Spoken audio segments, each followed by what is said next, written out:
कितने टाइप इन्होंने पूछा था, कौन कौन से टाइप ये नहीं पूछा हुआ था, जस्ट ये पूछा हुआ था कि कितने टाइप यहाँ पर होते हैं। तो आपको अगर हम 3 मेंशन कर रहे थे यहाँ पर कि 3 होते हैं तो भी आपको हाफ मार्क्स यहाँ पर प्रोवाइड किया जाता है। Mention which of the one of them transcribe the RNA एचआरएनए।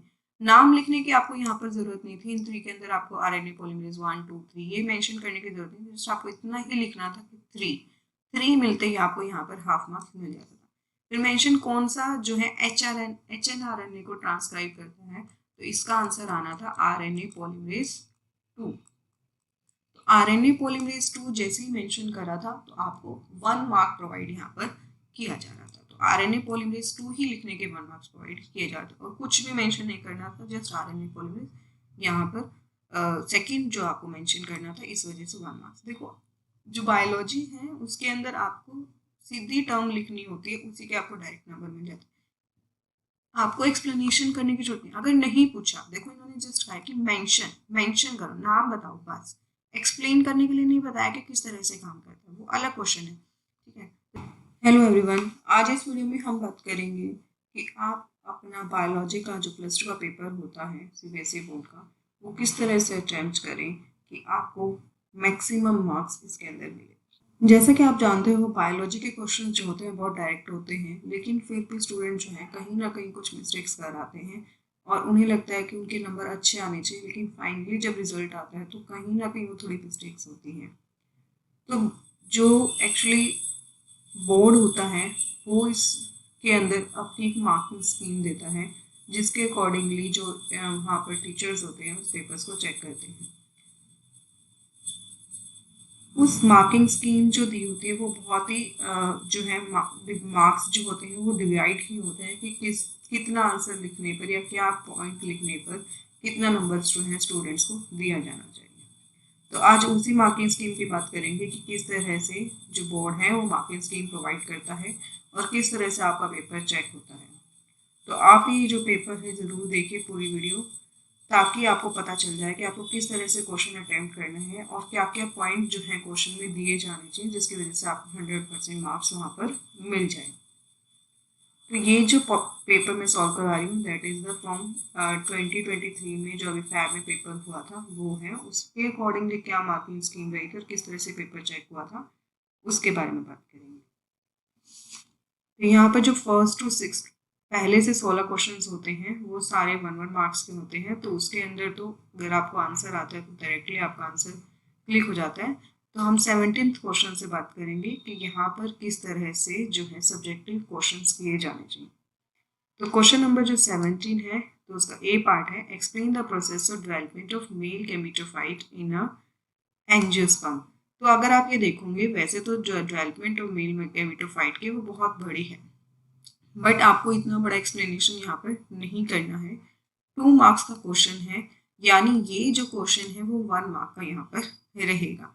तो आपको जो एक्सप्लेनेशन करनी है वो जस्ट 1 मार्क के अकॉर्डिंगली करनी है। तो जो क्वेश्चन है जैसे कि जो स्कीम होती है, सबसे पहले आप यहाँ पर जो डेवलपमेंट ऑफ मेल गैमेटोफाइट होती है उस प्रोसेस को हम कहते हैं माइक्रोस्पोरेंजिस। ठीक है, तो आप जो है इसको उस प्रोसेस को बताएं कि किस तरह से वो प्रोसेस होती है। तो डेफिनेशंस अगर आप उसकी बताते हो, development of male gametophyte is known as microsporogenesis, and उस प्रोसेस में क्या होता है तो यही काफी रहेगा 1 मार्क्स के लिए। जैसे the process of formation of microspore, ठीक है, जो माइक्रोस्पोर होते हैं उनकी जो प्रोसेस होती है फ्रॉम माइक्रो मदर सेल, ठीक है, जो माइक्रोस्पोर मदर सेल्स होते हैं उस प्रोसेस को बनाने की प्रोसेस को, that process is known as microsporogenesis by meiosis. यहाँ जो क्वेश्चन मिला था, अगर कोई स्टूडेंट माइक्रोस्पोर टर्म यूज करता है एंड फ्रॉम एमएमसी यूज करता है तो हाफ नंबर उसका या हाफ नंबर उसका, तो इस तरह से नंबर दिए गए थे। या उसने मेयोसिस टर्म यूज करी है तो उस बेसिस पर उसको 1 मार्क्स प्रोवाइड किया गया था। या आप इसको जो है डायग्रामेटिकली भी बता सकते हो कि किस तरह से एक सेल होती है, उसके अंदर उसको एमएमसी जो है हम लोग बोलते हैं माइक्रोस्पोर मदर सेल्स, उसके अंदर होते हैं मेयोसिस एंड देन उससे जो है 4 तरह की सेल्स बनती है। ठीक है, तो and each cell is of an, ठीक है, और इसको हम बोलते हैं माइक्रोस्पोर। तो इस तरह की जो प्रोसेस होती है, आप इधर भी अगर ऐसा लिखते हैं तो भी आपको पूरा 1 मार्क मिलता है। जिससे 17th का बी पार्ट है, white is called male gametophyte. तो इसको मेल गेमेटोफाइट क्यों बोलते हैं, इस प्रोसेस को। तो यहाँ जो था, इसके अंदर हमें जब पेपर चेक किया था, तो यहाँ पर बच्चे बड़ी गलती कर रहे थे, दैट इज मेल गेमेटोफाइट। तो याद रखिएगा, जो मेल गेमेटोफाइट्स हैं, the process is actually the formation of male gamete. ठीक है, तो मेल गैमेट फॉर्मेशन जो है, कितने बनते हैं मेल गैमेट, 2 मेल गैमेट यहाँ पर बनते हैं। किससे बनते हैं, जनरेटिव सेल से। तो अगर बच्चे यहाँ पर जनरेटिव सेल लिख रहे थे, इट हैज जनरेटिव सेल्स, उसका हाफ नंबर मिल रहा था, और अगर मेल गैमेट टर्म यूज कर रहे थे तो हाफ मार्क्स यहाँ मिला था। टोटल 1 मार्क्स तभी मिल रहा था जब आप जनरेटिव सेल से बता रहे थे कि मेल गैमेटोफाइट बनता है, 2 मेल गैमेटोफाइट, मेल गैमेट्स जो है यहाँ पर बनते हैं। ठीक है, तो जनरेटिव सेल भी लिखना जरूरी था और मेल गैमेट भी लिखना जरूरी था, तो ही आपको हाफ जो है 1 मार्क्स पूरा मिलता था। अगर आपने सिर्फ जनरेटिव सेल की बात करी तो भी आपको हाफ नंबर मिल रहा था, या फिर आप मेल गैमेट की बात करें तो भी आपको हाफ नंबर ही मिल रहा था, पूरा नंबर नहीं मिल रहा था। जिसने दोनों टर्म यूज करी थी उसी को 1 मार्क्स यहाँ पर प्रोवाइड किया गया था। तो इस क्वेश्चन को थोड़ा ध्यान देकर, ये बहुत बार रिपीट भी हो चुका है कि इसे मेल गैमेटोफाइट क्यों कहते हैं, because it has generative cells which produces 2 male gametes. अब नेक्स्ट क्वेश्चन की बात करते हैं। 18th क्वेश्चन जो है, उसके अंदर आया था, name the 2 institutes which develop the technology of biogas production in India. तो 2 इंस्टीट्यूट्स बताने थे, यानी ये क्वेश्चन भी जो है हाफ 1 मार्क्स का रहेगा। यानी 2 इंस्टीट्यूट्स में जब आप बताओगे तो हाफ प्लस हाफ, एक इंस्टीट्यूट का नाम हाफ नंबर का था। तो यहाँ पर आ जाएगा KYC and ARI, that is Indian agriculture research institute. तो ये हाफ हाफ मार्क्स के यहाँ पर जो है रहे थे। ठीक है, explain the main principle used in the technology. तो ये मेन प्रिंसिपल क्या था इसका, वो भी जो है 1 नंबर का क्वेश्चन रहा था। तो इसके अंदर भी आप जो है पूरी प्रोसेस को यूज कर सकते हैं। यहाँ पर भी इस तरह से देखा गया था कि 2 पॉइंट्स आप प्रोवाइड करें, तो यहाँ हाफ प्लस हाफ मार्क्स के यहाँ पर हमारे बनते थे। तो हम जो है, बोर्ड कहता है कि आप हमेशा पूरे क्वेश्चन को 2 जो है पॉइंट्स में डिवाइड कर लीजिए। तो उस तरह से, जैसे मेन प्रिंसिपल बायोगैस में आप कुछ भी यूज कर सकते हो कि बायोगैस में जैसे कि यहाँ पर जो डाइजेशन होती है वो एनारोबिक डाइजेशन होती है। अगर आप एनारोबिक डाइजेशन टर्म यूज कर रहे थे तो हाफ मार्क्स तब मिल रहा था। कौन से बैक्टीरिया यूज होते हैं, मिथेनोजेंस यूज होते हैं, तो उस टर्म यूज करने पर भी आपको 1 मार्क, हाफ मार्क यहाँ पर मिलता था। ठीक है, तो यहाँ पर आप एनारोबिक डाइजेशन यूज कर लो तब भी आपको हाफ मिलेगा, मिथेनोजेंस यूज कर लीजिए तो भी आपको हाफ मिलेगा। और बायोगैस का जो कॉन्स्टिट्यूएंट्स होते हैं वो कौन कौन से होते हैं, जैसे मीथेन गैस उसके अंदर पाई जाती है और CO2 गैस पाई जाती है, तो वो भी कोई भी आप 2 पॉइंट्स यहाँ पर मेंशन कर दीजिए। एनारोबिक डाइजेशन, मिथेनोजेंस, बैक्टीरिया का नाम बता दीजिए, गैस का कॉन्स्टिट्यूएंट्स बता दीजिए, किसी तरह से भी आप इसको डाइजेशन में 2 टर्म्स बता दीजिए, आपको पूरा 1 मार्क्स यहाँ पर मिल जाएगा। फिर नेक्स्ट क्वेश्चन की बात करते हैं। 19th क्वेश्चन जो रहेगा, इसके अंदर जो है फूड वेब प्रोवाइड करी गई थी, दैट इन्वॉल्व्स 9 ऑर्गेनिज्म। तो यहाँ पर भी 2 पार्ट्स में डिवाइड किया गया था, यानी 1 मार्क्स का यहाँ पर क्वेश्चन था। इसमें कहा था identify 2 producers and 2 carnivorous used in the. देखो ये जो पार्ट था वो भी हाफ मार्क का था, और जो 2 कार्निवोरस का था वो भी हाफ मार्क्स का था। बोर्ड हमेशा हाफ मार्क्स से नीचे डिवीजन नहीं करता, यानी 0.25 की डिवीजन नहीं होते, आप हाफ हाफ तक की ही डिवीजन यहाँ पर मानी जाती है। ठीक है, तो यहाँ पर हाफ मार्क्स है, यानी 2 प्रोड्यूसर है, यानी 0.25 नहीं, ऐसा नहीं था। अगर 2 प्रोड्यूसर्स, जैसे यहाँ पर अगर हम बात करें ये वाला, और जो प्रोड्यूसर्स थे, काफी सारे प्रोड्यूसर्स थे इसके अंदर, जैसे फर्स्ट भी प्रोड्यूसर, सेकंड भी प्रोड्यूसर, 3 भी प्रोड्यूसर्स, कोई भी प्रोड्यूसर्स हो सकता था, आप कोई भी टर्म यूज कर लेते। अगर एक भी नाम आप देते थे तो भी आपको हाफ नंबर ही मिलता था। यानी जैसे कि 19 का ए, अगर आपका प्रोड्यूसर्स में, जैसे प्रोड्यूसर कौन कौन सकते हैं, फर्स्ट, सेकंड, थर्ड और फोर्थ, इन चारों में से आप किसी का भी नाम दे रहे थे, एक टर्म भी यूज कर रहे थे, तो आपको हाफ मार्क्स मिल रहा था। ठीक है, इसी तरह कार्निवोरस की बात करें तो कार्निवोरस में भी सेम रहा था, जो 6, 7, 8 और 9, ये चारों ही कार्निवोरस थे, आप एक भी टर्म देते तो यहाँ पर भी आपको हाफ मार्क्स प्रोवाइड किया जा रहा था। तो नेक्स्ट क्वेश्चन था, is it possible to make an ecological pyramid depicting this food web. ठीक है, याद रखिएगा जो भी इज इट पॉसिबल के क्वेश्चंस होते हैं उसमें येस और नो दोनों ही आ सकते हैं और बोर्ड दोनों को ही कहीं ना कहीं पॉइंट ऑफ व्यू को देखते हुए आंसर करता है।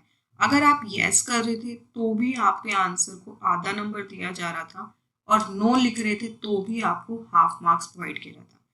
यस के साथ क्या रीजन आप प्रोवाइड कर रहे थे तब आपको half plus half full mark दिया रहा था, और नो के साथ भी सेम ये केस हो रहा था कि आप क्या रीजन प्रोवाइड कर रहे हो उसके बेसिस पर आपको हाफ मार्क्स प्रोवाइड किया जाता। फुल मार्क्स उसको ही दिया जा रहा था जिसने यस का अगर सही टर्म दिया और उसके साथ रीजन भी सही दिया तो ही आपको यह मिलेगा आंसर, और इसी तरह नो को भी अगर आपने जस्टिफाई किया अपने आंसर द्वारा तो ही आपको फुल मार्क्स प्रोवाइड किया जाता। लेकिन इस क्वेश्चन में याद रखिएगा, अगर आपको नहीं समझ आ रहा कि आपको क्या रीजन प्रोवाइड करना चाहिए तो आप येस और नो भी एक जरूर मेंशन करके आए, ताकि आपको कम से कम हाफ मार्क तो मिले यहाँ पर। ठीक है, तो यहाँ ब्लैंक नहीं छोड़ के आना चाहिए। बच्चे क्या करते हैं, उन्हें नहीं समझ आ रहा है कि क्या लिखना चाहिए येस और नो, वो ब्लैंक छोड़ के आते हैं इस क्वेश्चन को। नहीं, आप येस या नो कुछ तो लिख के आइए ताकि आपको यहाँ हाफ नंबर जो है मिल सके। ठीक है, तो येस भी इसका जैसे आंसर बन सकता था कि हाँ हम इससे जो है पिरामिड जो है बना सकते हैं इस फूड वेब से, बिकॉज हर सभी ऑर्गेनिज्म जो है वो एक से ज्यादा ट्रॉफिक लेवल यहाँ पर मिल रहे हैं। नो की अगर हम बात करें तो भी हम इससे जो है इसका आंसर जस्टिफाई हो जाता है, क्योंकि एक फूड वेब को कभी भी पिरामिड में कन्वर्जन नहीं किया जा सकता। तो दोनों ही आंसर जस्टिफाई थे, उस बेसिस पर आप अपना आंसर यहाँ पर दे सकते हैं। नेक्स्ट क्वेश्चन की बात करते हैं। नेक्स्ट जो 20th क्वेश्चन था उसके अंदर insertional inactivation is method to detect recombinant DNA. ठीक है, इंसर्ट अगर हम बात करते हैं तो किस तरह से कोई एंजाइम होता है और उसके अंदर कोई हम जीन इंसर्ट करवाते हैं, तो इंसर्ट करवाने की वजह से वो इनएक्टिवेट कैसे हो जाता है वो हमें एक्सप्लेनेशन यहाँ पर करनी थी। ठीक है, तो यहाँ पर अगर हम बात करें तो जो बीटा ग्लैक्टोसिडेज वाला क्वेश्चन इन इंसर्शन एक्टिवेशंस होती हैं कि मान लीजिए एक एंजाइम है बीटा ग्लैक्टोसिडेज, जब उसके अंदर हम एक जीन एक्टिवेट करवा इंसर्ट करवा देते हैं तो यहाँ पर क्या होता है वो इनएक्टिवेट हो जाता है। अब ये जो एंजाइम है पहले क्या होता है इसके पास एक कोड था यहाँ पर 1 2 3 4 5 6 का मान लीजिए कोड था, बट यहाँ पर एक बीच में एक्स्ट्रा आ गया तो अब ये कोड जो है इनएक्टिवेट हो गया है, यानी बीटा ग्लैक्टोसिडेज अब अपना जो है एंजाइम प्रोड्यूस नहीं करेगा, जिसकी वजह से बनती है वाइट क्लोनी। मतलब इंसर्ट के बाद जो बनता है आफ्टर इंसर्टेशन वाइट क्लोनीज बनती है, और बिफोर इंसर्ट जो है ब्लू क्लोनीज बनती है। तो यही जैसे 2 नंबर का क्वेश्चन था तो इसको आपको जैसे 4 पार्ट्स में डिवाइड कर लेते हैं, हाफ प्लस हाफ। ठीक है, तो 4 जो है पार्ट्स में डिवाइड कर लेते हैं। तो 4 नंबर कैसे मिल रहे थे, इंसर्शनल इनएक्टिवेशन बाय बीटा ग्लैक्टोसिडेज। अगर किसने मेंशन किया था कि इट इज बीटा ग्लैक्टोसिडेज वाली जो है प्रोसेस है तो हाफ नंबर वहां मिल रहा था कि इनएक्टिव इंसर्ट करने की वजह से वो इनएक्टिवेट हो रही थी। ठीक है, because of insertion it becomes inactivated, that is known as half number, उसको प्रोवाइड किया जाता। कौन से कलर की क्लोनीज बना रही थी, blue and white, before insertion blue colonies and after insertion white colonies. तो इस पर भी हाफ प्लस हाफ मार्क्स इनको प्रोवाइड किया जा रहा था, यानी टोटल 2 मार्क्स यहाँ पर प्रोवाइड किए जा रहे थे। इसका और में ऑप्शन आया था कि आप इसके जगह दूसरा क्वेश्चन भी कर सकते हैं, explain how recombinant DNA technology is used to detect a disease even before any clinical symptoms occur। तो यहाँ पर जो है किसी भी प्रोसेस को यूज किया जा सकता है, जैसे कि मॉलिक्यूलर डायग्नोसिस में जो भी कोई प्रोसेस होती है जैसे कि पीसीआर। पहले तो आप मेंशन करिए, इसको भी 4 पार्ट्स में डिवाइड किया गया था इसी तरह से। तो जब कोई आप प्रोसेस मेंशन करते हो सबसे पहले तो हाफ मार्क्स उसका मिलता है, जैसे कि मैंने पीसीआर अगर मेंशन किया तो पीसीआर, और फिर उसकी प्रोसेस जब आप मेंशन करते हो पूरी प्रोसेस एक्सप्लेन करते हो तो आपको फिर उसके 1.5 नंबर मिलते हैं। जैसे कि पीसीआर होते हैं उसके 3 स्टेप्स होते हैं, डीनेचुरेशंस और एक्सटेंशन एंड रीजनरेशन। तो वो जो तीनों स्टेप्स आप उसको एक्सप्लेन कर रहे थे हाफ मार्क्स उसके मिल रहे थे, या फिर कोई और टेक्निक भी आप यूज कर सकते हो जैसे कि एलिजा। दोनों ही आप कोई भी एक्सप्लेनेशन यहाँ पर कर सकते हो, आपको पूरे 2 नंबर इस तरह से मिलते हैं। नेक्स्ट क्वेश्चन रहेगा दैट इज 6th क्वेश्चन। तो ये जो आया था जस्ट एक वैसे ही था किस तरह से बायोडाइवर्सिटी के ऊपर इफेक्ट पड़ता है। तो on August 22 in year 2022 3,358 fires were detected in the Amazon rainforest. Write one short-term and long-term effect of this event on the biotech and abiotic effect. वही बताया था कि अगर जो अमेजोन रेन फॉरेस्ट होते हैं वहां पर आग लग जाती है तो उसका शॉर्ट टर्म इफेक्ट क्या होगा वहां के जो बायोटिक एंड एबायोटिक कंपोनेंट थे, या फिर उसके जो लॉन्ग टर्म इफेक्ट्स थे तो उसका क्या होगा। तो शॉर्ट टर्म के अगर एक शॉर्ट टर्म इफेक्ट लिखते हैं तो 1 मार्क तब मिलकर आपको, और एक लॉन्ग टर्म इफेक्ट लिखने पे मिलता है। तो इसमें तो बहुत सारे कोई भी टर्म आ सकती थी, जैसे शॉर्ट टर्म अगर हम बात करें वहां पर आग लग रही थी तो वहां पर जो है पोल्यूशन हो गया था, ठीक है, या फिर बहुत सारे जो लोग वहां पर रह रहे थे उनका हैबिटेट लॉस हो गया था। तो इनमें से कोई भी आप लिख सकते हो। लॉन्ग टर्म की बात करें तो वहां पर भी पॉल्यूशन भी आ सकता है कि लंबे टाइम के लिए भी एयर पोल्यूट हो चुके हैं, वहां पर वाटर पोल्यूट हो चुका है, या फिर हम बात करें तो बायोडाइवर्सिटी लॉस जो है सबसे ज्यादा वहां पर हुआ है, मतलब लगभग आग की वजह से लगभग वहां पर जो बायोडाइवर्सिटी थी वो लॉस हो चुकी है। This is the long term effect. तो आप इन दोनों में से इनमें से कोई भी आंसर लिख दो, एक लॉन्ग टर्म में और एक शॉर्ट टर्म में। नेक्स्ट क्वेश्चन जो था 22nd क्वेश्चन, यहाँ से जो है अब 22 से जो है वो 3 मार्क्स के क्वेश्चन आ चुके हैं। अगर हम देखें तो ज़्यादातर बोर्ड ने क्या किया हुआ था, इनको 2 पार्ट्स में डिवाइड किया था, यानी ये अपने आप ही 1.5 अगर मेंशन नहीं करता है बोर्ड किसी पार्ट के आगे कि कितने पार्ट का है, तो जितने पार्ट्स होते हैं उसको इक्वली डिवाइड कर दीजिए। जैसे कि 3 मार्क्स का क्वेश्चन था, इसके अंदर ए और बी 2 पार्ट्स थे, तो अपने आप ही 1.5 + 1.5 का हो गया था। तो सबसे पहले बात करते हैं, explain the following population interactions with the help of one example each. तो यहाँ पर जैसे कि ये क्वेश्चन था ब्रूड पैरासिटिज्म।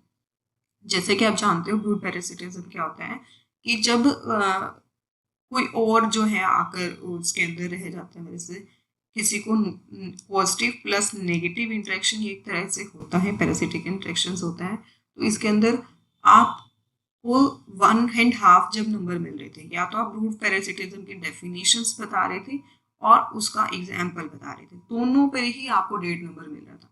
कई बार इसमें बोर्ड ने ऐसा कुछ नहीं कहा था कि आपको डेफिनेशन पे 1 मार्क देना है या फिर एग्जाम्पल पे, बस ये था कि अगर आपको जैसे हाफ नंबर दिया हुआ है और इसको भी हम 3 पार्ट्स में डिवाइड करके चल रहे थे। जैसे ब्रूड पैरासिटिज्म की पहले डेफिनेशन थी कि एक में इफेक्ट पॉजिटिव प्लस नेगेटिव, तो जिसमें बोला था कि एक फायदा एक नुकसान होता है तो हम हाफ नंबर, और कोयल और क्रो दोनों की ही बात करी थी। कोयल वाले पे हाफ नंबर और क्रो की भी बात जिसने करी थी उसने टोटल 3 नंबर। हमने इसको पहले से ऐसे 3 पार्ट्स में डिवाइड किया था। उसके बाद है कोविलेशंस ऑफ म्यूचुअलिस्ट। कोविलेशन की बात करें तो पहले तो इसकी डेफिनेशन की कोविलेशन क्या होता है कि दोनों एक साथ इवॉल्व करते हैं, that is both evolve each other. Coevolutions में एग्जाम्पल जो है फिर वही आ जाएगा, पहले डेफिनेशन पे हाफ नंबर, फिर उसके बाद उसका एग्जाम्पल जो था, एग्जाम्पल ज़्यादातर 1 मार्क में डिवाइड किया था। तो यहाँ पर जैसे कि जो बर्ड्स होते हैं उनकी प्लांट के साथ जो इंटरेक्शन करते हैं, जो बर्ड्स करते हैं वो भी इकट्ठा, जैसे कि उनकी जो बीक होती है जैसे जैसे स्टाइल की लेंथ होती है उसके साथ कोई वॉल करती है, तो यहाँ पर 1 नंबर जो है उसका मिल जाता था। वो एग्जाम्पल आप पूरा एक्सप्लेन करते हैं तो उसका पूरा नंबर। तो इस तरह से क्वेश्चन किया गया। अब बात करते हैं नेक्स्ट क्वेश्चन की, जैसे 23 क्वेश्चन की, इस ये भी 3 नंबर का था, तो अपने आप ही 1.5 + 1.5 में क्वेश्चन डिवाइड हो गया था। अब इस क्वेश्चन को भी देखिए, write the scientific name of the nematode that infect the तंबाकू plant and the part it infects. ठीक है, नो ये वाला जो क्वेश्चन था, सॉरी 1.5 में नहीं था, बोर्ड ने इसको क्या किया हुआ था, इस क्वेश्चन को 1 मार्क में डिवाइड किया हुआ था और इसको 2 में डिवाइड किया हुआ था। ठीक है, अब इसको भी आगे 2 पार्ट्स इसमें बनाए हुए थे, तो ये अपने आप ही हाफ, जैसे साइंटिफिक नेम लिखने पर जो है, और वो भी आप जीनस लिखिए, सिर्फ जीनस लिखने पर भी आपको हाफ नंबर मिला था, स्पीशीज लिखने की जरूरत नहीं। जैसे कि कौन सा ऐसा नेमाटोड था जो तंबाकू प्लांट को इफेक्ट करता है, दैट इज मेलाइडोगोन। तो ये जो है इफेक्ट करता है मेलाइडोगोन ही, और कौन से पार्ट्स को इफेक्ट करता है, रूट्स को इफेक्ट करता है, तो हाफ नंबर जो है इसका प्रोवाइड किया गया था। अगर बात करें how is agrobacterium used to protect तंबाकू प्लांट फ्रॉम दिस अटैक, तो जो एग्रोबैक्टीरियम जिसके ऊपर वो करता है कि वो तंबाकू प्लांट को किस तरह से प्रोटेक्ट करता था, तो ये जो साइलेंसिंग ऑफ mRNA था, तो यहाँ पर आपको उसकी प्रोसेस एक्सप्लेन करनी थी। जैसे कि साइलेंसिंग में क्या होता है, dsDNA बन जाता है, तो हाफ नंबर इसका मिला था, जिसकी वजह से जो ट्रांसक्रिप्शन है वो प्रिवेंट हो जाती है। ठीक है, तो डबल स्ट्रैंडेड डीएनए बनने की वजह से वहां पर ट्रांसक्रिप्शन कैंसिल हो जाती है, जिसकी वजह से प्रोटीन ही नहीं बनता है। प्रोटीन नहीं बनेगा तो अल्टीमेटली प्लांट जो नेमेटोड होगा वो डाई कर जाएगा दैट प्रोसेस। तो ये डबल स्ट्रैंडेड डीएनए यूज करने पर हाफ टर्म हाफ इसका प्रोटीन नहीं बनेगा उस पर हाफ, और नेमेटोड जो होगा वो डाई कर जाएगा। इस बात पर भी जो है हाफ नंबर प्रोवाइड किया गया था। तो आप पूरी प्रोसेस को एक्सप्लेन करो। 4 पॉइंट आपको ये ध्यान रखिएगा कि आप मेन पॉइंट लिखें ताकि आपको नंबर मिल जाए। जैसे साइलेंसिंग ऑफ mRNA, अगर जैसे ये भी अगर आप मेंशन करते थे कि हाँ जो इसके अंदर mRNA की साइलेंसिंग हो जाती है, तो इस पर भी आपको हाफ नंबर मिल जाता है। तो कोई भी 4 पॉइंट आप सही से लिखिए इस प्रोसेस के, आपको इसके अंदर 4 जो है 2 मार्क्स मिल जाएंगे। फिर नेक्स्ट क्वेश्चन बात करें तो नेक्स्ट क्वेश्चन था 24th क्वेश्चन, 3 मार्क का क्वेश्चन था। इसके अंदर जो है 4 पार्ट्स प्रोवाइड किए गए थे। तो ये आपको क्वेश्चन थोड़ा देखना पड़ेगा कि किस तरह से हुआ था। जैसे कि लास्ट ये जो क्वेश्चन था वो हाफ मार्क का था। मिथाइल ग्रुप वाला जो था ये भी हाफ मार्क का इन्होंने प्रोवाइड किया हुआ था। और नेचुरल सोर्स जो है नेचुरल रिसोर्स हाफ मार्क का, और ये प्लस हाफ 1 मार्क का, और ये लास्ट क्वेश्चन था जो 1 मार्क का था। तो जैसे name the category of the drug represented by the chemical structure, ये केमिकल स्ट्रक्चर क्या थी, तो इस क्लियरली मिथाइल ग्रुप हो रहा है यहाँ पर, तो ये एपॉइड्स होते हैं। इसका आंसर ऑपॉइड्स आना था। If methyl group is substituted by acetyl group, तो डाई एसिटाइल मॉर्फिन, वैसे ये एक मॉर्फिन है, ड्रग जो है ये कौन सी है, मॉर्फिन। अगर इसमें मिथाइल ग्रुप सब्स्टिट्यूट कर दिया जाए बाय एसिटाइल ग्रुप, तो इसको बना देंगे डाई एसिटाइल मॉर्फिन। तो नेम बताना था कि इस कंपाउंड का क्या था। पहले तो डाई एसिटाइल मॉर्फिन आ जाएगा, या इसको हीरोइन भी बोल देते हैं, या इसको स्मैक भी बोल देते हैं कुछ तरह से। नेम द नेचुरल सोर्स कहाँ से मिलता है, पेपरवरम सोमनिफेरम से मिलता है हमें ये। और हार्मफुल इफेक्ट्स क्या थे, हार्मफुल इफेक्ट्स जैसे कि आप पता है 1 मार्क का क्वेश्चन था, यानी 2 हार्मफुल इफेक्ट्स आपको लिखने पड़ेंगे और दोनों के ही आपको फिर नंबर मिलेंगे। जैसे कि एक्ट एज डिप्रेसेंट्स अगर आप लिख रहे थे तो आपको मिल रहा था हाफ मार्क्स, और slow down the body function तो उस पर भी हाफ मार्क्स, यानी आपको 2 पॉइंट यहाँ पर लिखने पड़ रहे थे, तभी आपको 1 मार्क मिल रहा था। नेक्स्ट क्वेश्चन बात करें, दैट इज 25 क्वेश्चन, ये भी 1 मार्क का क्वेश्चन था। और 25 क्वेश्चन की बात करें तो ये भी 3 मार्क का क्वेश्चन था, और इसके अंदर भी 3 पार्ट थे, यानी तीनों ही पार्ट 1 मार्क के अंदर इसमें डिवीजन इक्वली की गई थी। ठीक है, तो सबसे पहले पूछा था Darwin's theory of natural selection is widely accepted but some limitations have been found by modern. तो डार्विन थ्योरी की तो आपको पता ही है कि इसने जो लिमिटेशंस की बात करी थी वो नेचुरल सिलेक्शंस की बात करी थी, बट इतने म्यूटेशंस की कोई बात इतनी खास नहीं कर दी कि एकदम म्यूटेशंस आए कहाँ से। तो ये वाली थ्योरी का एक्सप्लेन यहाँ पर म्यूटेशन टर्म लिखने पर ही आपको जो है पूरा 1 मार्क्स मिल रहा था। Name and state the most accepted, तो किसने दी थी और कब दी थी जो मॉडर्न थ्योरी थी वो आपको, जैसे कि सिंथेटिक थ्योरी जो आती है उसका नाम आपको एक्सप्लेन करना था। Mention any 2 ways the limitation identified in Darwin explained in modern, तो म्यूटेशंस को आपको एक्सप्लेन करना था, रिकॉम्बिनेशन को एक्सप्लेन करना था, क्रॉसिंग ओवर भी आप एक्सप्लेन कर सकते थे, जेनेटिक ड्रिफ्ट भी आप एक्सप्लेन कर सकते थे। इनमें से कोई भी टर्म 2 टर्म आप एक्सप्लेन कर देते तो आपको पूरे 1 मार्क यहाँ पर मिल जाते हैं। ठीक है, म्यूटेशन को एक्सप्लेन करना, क्रॉसिंग ओवर भी यहाँ पर जो है आ जाएगा, इनमें से भी आपको एक्सप्लेनेशन जो है कर सकते हैं। तो नेक्स्ट है 26 क्वेश्चन, ये भी 3 मार्क का क्वेश्चन था, और ये जो क्वेश्चन था वो 1.5 और 1.5 में डिवाइड किया हुआ था, यानी हाफ 1.5 मार्क्स का क्वेश्चन था। तो ए पार्ट में जो फर्स्ट क्वेश्चन था that is how many types of RNA polymerase are there in the eukaryotic cells. तो कितने टाइप इन्होंने पूछा था, कौन कौन से टाइप ये नहीं पूछा हुआ था, जस्ट ये पूछा हुआ था कि कितने टाइप यहाँ पर होते हैं। तो आपको अगर हम 3 मेंशन कर रहे थे यहाँ पर कि 3 होते हैं, तो भी आपको हाफ मार्क्स यहाँ पर प्रोवाइड किया जाता है। Mention which of the one of them transcribe the RNA HRNA. नाम लिखने की आपको यहाँ पर जरूरत नहीं थी। इन 3 के अंदर आपको RNA पॉलीमरेज 1 2 3 ये मेंशन करने की जरूरत नहीं, जस्ट आपको इतना ही लिखना था कि 3 मिलते ही आपको यहाँ पर हाफ मार्क्स मिल जाता था। फिर मेंशन कौन सा जो है HNRNA को ट्रांसक्राइब करता है, तो इसका आंसर आना था RNA पॉलीमरेज 2।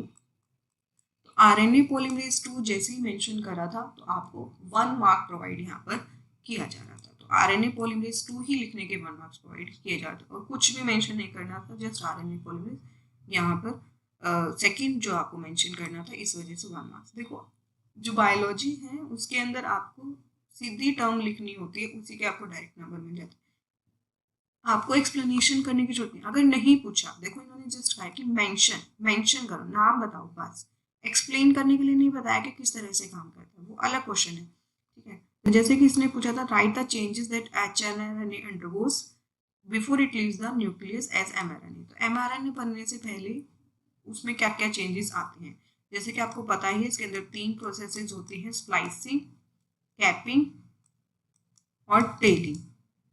आप इन तीनों के जस्ट मेंशन कर दे, जैसे कि स्प्लाइसिंग टर्म लिखने पर आपको हाफ मार्क्स दिया जाता था, कैपिंग लिखने पर हाफ मार्क्स दिया जाता और टेलिंग लिखने पर भी हाफ मार्क्स प्रोवाइड किया जाता कि इसके अंदर 3 प्रोसेसेस होते हैं, that is splicing, capping and telling, that's it. आपको 1.5 मार्क्स यहाँ पर प्रोवाइड किया गया था। तो इस तरह से पूरे क्वेश्चन के होते हैं 3 मार्क्स। 26 के और में क्वेश्चन आया था, दैट इज 26 का भी। The length of DNA in any cell is far greater than the dimensions of the nucleus। जो DNA होता है उसकी लेंथ बहुत लंबी होती है, फिर भी वो न्यूक्लियस जो कि बहुत कम साइज का होता है, दैट इज 10⁻⁻15 मीटर की साइज का होता है, उसके अंदर कैसे जो है आ जाता है। Explain this how this enormous DNA is packed into the urinary cells।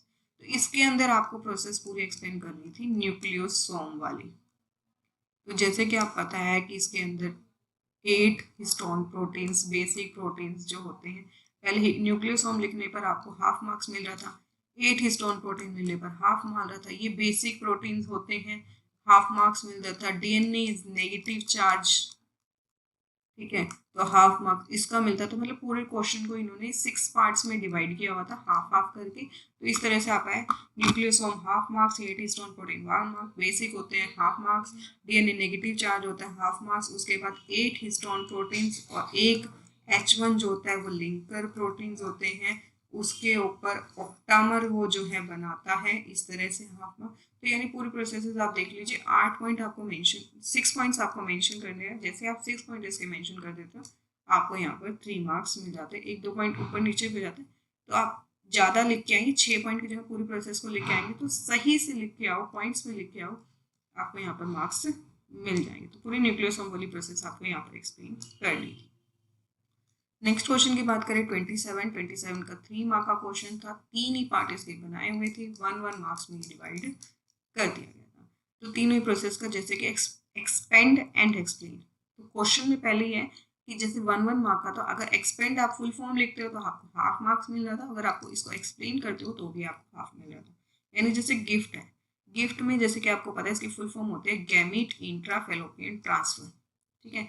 अगर आप ये जो फुल फॉर्म है कंप्लीट लिख रहे थे तो आपको हाफ मार्क्स मिल रहा था।